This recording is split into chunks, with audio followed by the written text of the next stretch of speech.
How's it going, guys? Another good evening, another good day. I know I've been away for a little while. Just trying to evaluate the market, trying to keep up with the moves that are going on currently in the market. Um, really, I want to take a kind of a step back and let people kind of talk about and understand, what we've kind of been going through here in the market, and obviously what's been happening in the market. I think a lot of people are confused and um, maybe don't quite get, the potential of what could happen here versus what is happening here. I would say this: I would be more cautious than I have been the entire time I've been in the bear run in the current position that BTC sits at. Not saying that we can't run into a bull run. Again, guys, optimism is always there. I think like the possibilities at the end of the day are endless. We can definitely, potentially move back into another bull run. I do want us to, though, keep in mind, definitely keep in mind that there is potential for this to turn out really bad. So I'm gonna kind of give you guys some instances of, where that can end up and what's happened in the past to kind of give you a better visual on what's really, really could happen here. So basically, I've got a few things I'm gonna turn on here, and I'm gonna kind of show you some different ideas slash thoughts. And I do want you to understand that, all these right here can definitely affect current market conditions. Okay, here we're gonna turn this on right here. So we're kind of basically what we're running here is we're running the 50 day, the 200 day, and the basically the death cross, right?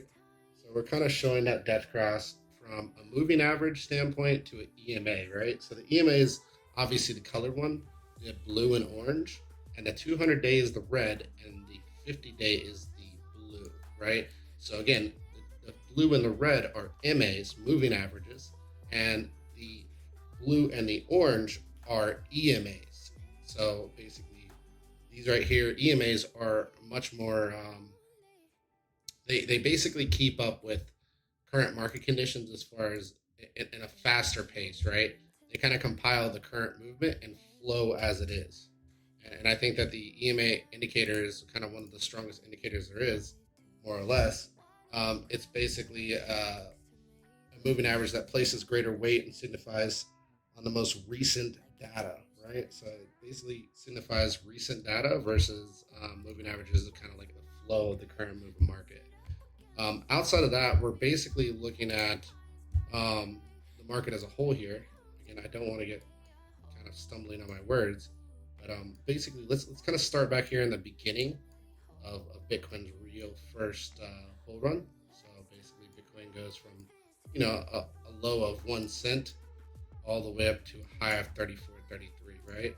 So, and I've went over these averages with a lot of people, and a lot of people say, "Oh, well, we can be on this side of 2013, right?"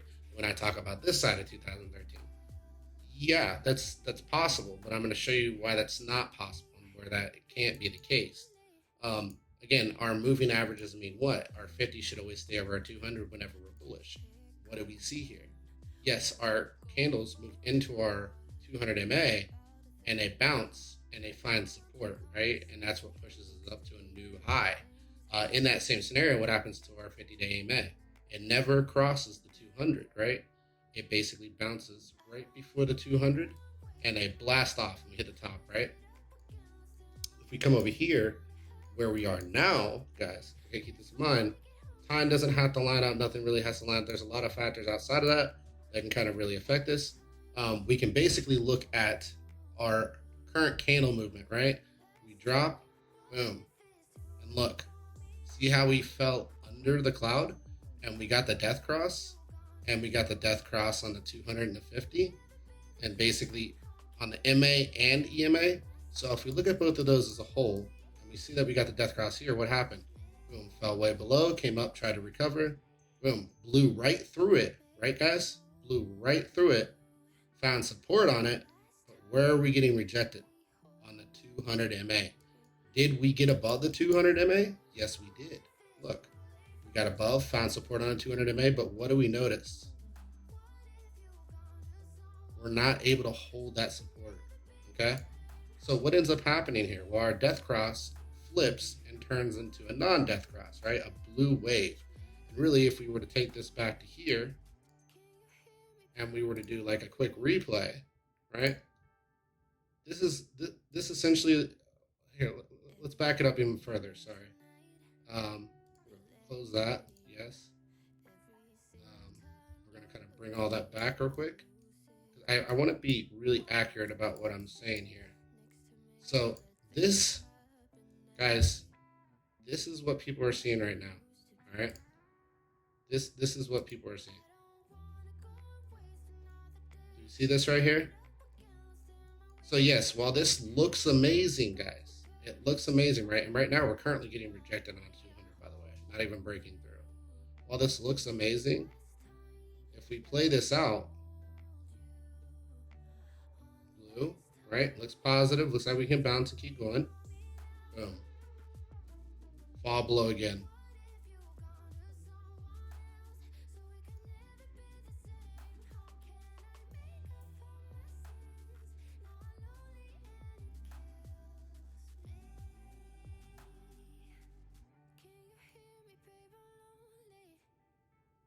Now, granted, this takes a little bit of time to play out, guys, as you can see, right?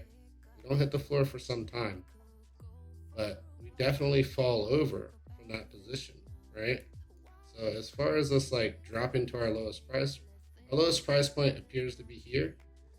At least that's what, it looks like. And if we stop this right here, this was our lowest point. This is not where we are right now. We're here. Okay, are we going to fall this low where we're at? No, because there's not that much space available. We're only going to fall to this floor in a smaller market. What happens here? Even though we hit the floor here, we're still not as low as we were here. This is the cheapest price point. I think we have one more dip into a cheaper price point position, and then that will eventually blast us off. Can we keep moving from where we are with BTC? Yes, we can, guys. It's not something that BTC has done before. And that's why, a lot of people are skeptical about this run actually playing out. Again, we come back here, we can see we even got above the 200-day MA and still fell over. There's no guarantee that this whole push is not, a dead cat bounce. Right here, boom, bounce. Look at that. People were thinking the same thing. They're like, oh, we're good, guys. We'll just keep going. Boom. People were thinking the same thing here. Oh, we're good, guys. Keep going. And then they ended up here. And then they ended up here. And they ended up here. Now, I'm going to build out a different story for you because obviously I want you to understand the whole story, right? Of the potential of what could happen here. So again, 13, 14, 14 being right here, 13, 14, 14 being right here. Let's come over to 18, right? These are our two biggest market, guys. Two biggest markets. Look right here. Same thing, guys. Same thing. Boom. Cut that off. Look at that. Right? Minus the red candle, which is what we're getting right now. Right? So, red candle rejection on the what? On the 200 MA. What do we see right here? Death cross, and it looks like it's getting ready to flip back up. Right? Boom, play. It does for a second.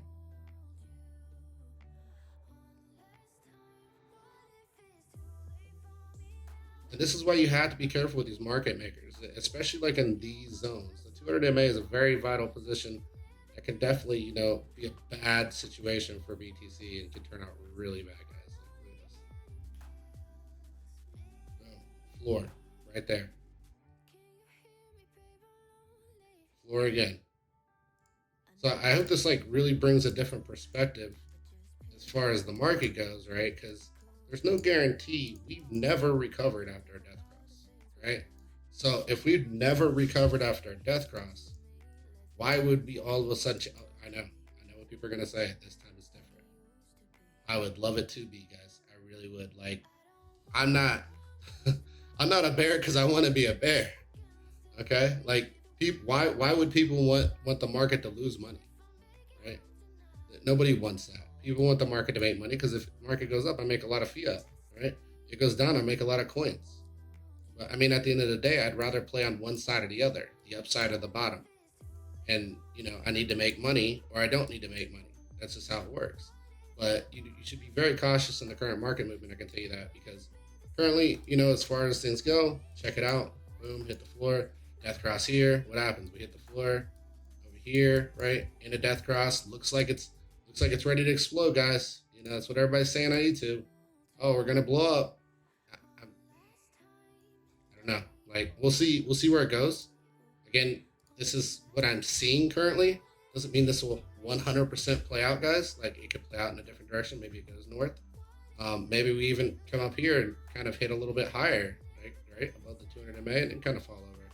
The thing is like the profit to be made here versus the risk. Even if BTC goes up, guys, like it's just too much risk. Like you could exit right here at 45K, right in the market, 45K. You can exit at 45K, and you can guarantee a floor price, guys.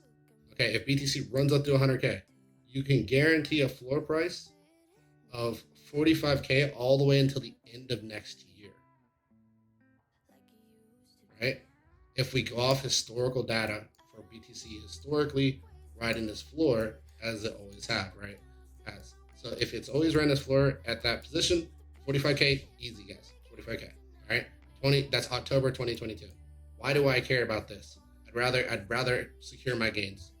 Like, people will be like, oh, well, you can catch all this upside. You're not losing any money catching upside. You're losing money when it goes down, right?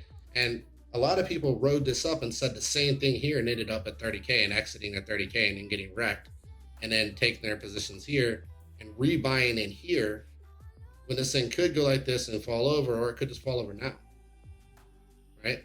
So keep this in mind. Keep that, you know, as part of your current market conditions and things that can happen. With that being said, I'd say this right here is kind of like the history of Bitcoin. So definitely keep this one in your back pocket as far as a reminder whenever you're setting up movements in the market. Always feel free to jump in the market, guys. Look, all you got to do is you jump in the market, set a stop loss, right? Secure your profits. Move that stop loss when you move into profitable areas, and just keep following up, right? You follow all the way up with a stop loss, boom, you're good. And I'll cover stop loss in another video. That's basically the safest way you can move in the market. I'm going to actually clip this video as part of the market conditions for BTC as a whole, for just the history of BTC, and I'm going to move into another video for the actual BTC movement, right? So we're going to talk about that next as far as potentials. All right, thanks, guys. I appreciate your time. Have a great day, and hopefully the Bulls win. Maybe we'll make some money.